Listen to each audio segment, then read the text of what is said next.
Bit of serious news here for you folks. I've got a couple of quick stories that I heard today on the TV. Well, one of them I heard yesterday. Have you heard? In this last 12 months in GB, in Great Britain here, the population has risen yet again. But, I tell you, it's strange because it's the first time in many a year that deaths have outnumbered births in this country. Yes, that's true. Deaths have outnumbered births.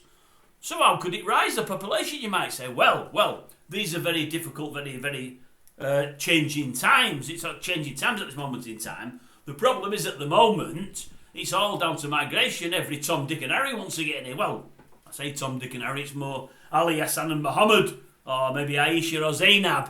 Everyone wants to come here, absolutely everybody. So I mean, I've got no problem with people coming over, no problem at all, but it is getting to epidemic proportions now. You know, if we've got more deaths in the country than births, how on earth could the population rise? Just shows how many people are coming in. They're coming in the boatloads, man. Unbelievable. I would imagine if you put the deaths in the channel along with the deaths within Great Britain, they'd far outweigh pregnancies. You know, well, not pregnancies, new births. It's crazy. They're killing themselves to get over here, literally. Absolute madness. I don't know. Something's got to change somewhere. It really has. It's going crazy at the moment. We can't keep up, can we? Certainly can't. The authorities definitely can't. Anyway, and another story, you might have seen him this morning. Is it Alistair Stewart? Let me put the bins on just in case. I think it was. Yes, Alistair Stewart. He's the ex-newsreader. Well, still doing a bit now, I think, on GB News.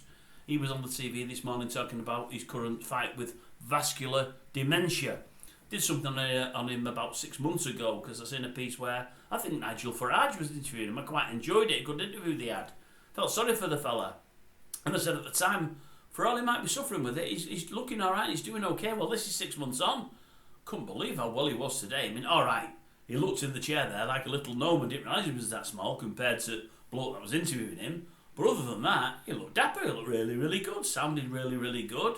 He was there with his wife. He said, oh yeah, he said, the wife, she was saying, sometimes you have to put on his tie, he can't put on his tie, he can't tie his shoelaces, he can't do this, he can't do that. Saying all the things he can't do, and I'm thinking, how can he not do them things when he sounds so clear and concise? He sounded brilliant. He's talking about a war 10 years ago. He's talking about covering the Queen's death. He's talking about doing this, doing that. He mentions reporters' names he's worked with without any prompting at all. And I'm thinking, your memory sounds fantastic, absolutely brilliant. He says he has to do a lot of what the doctors tell him. No alcohol and a better diet, a fair bit of exercise or out in the fresh air. And he says he feels he's doing pretty well. He said he feels he's doing pretty well. He said he's trying for the bulk because she's got to look after him, and I think she's had a brush with breast cancer, I think it is, and she's getting over that now. She says it's hard work, but they say, look, whenever we're down, we just have the grandkids around. We've got 2 of them, and things seem a whole lot better. And I can concur that. I get that 100%. But I'm thinking, God, he doesn't half sound good.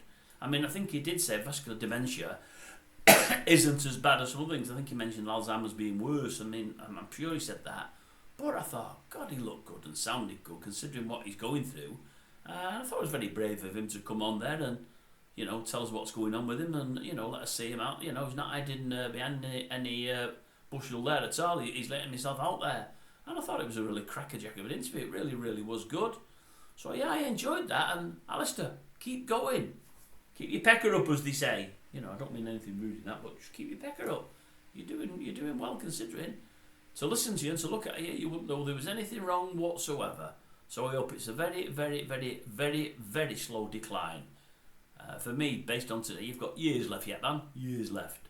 I'll open the paper tomorrow, they'll be dead. You watch. I hope you're not. I do hope you're not, Alistair. Do hope you're not.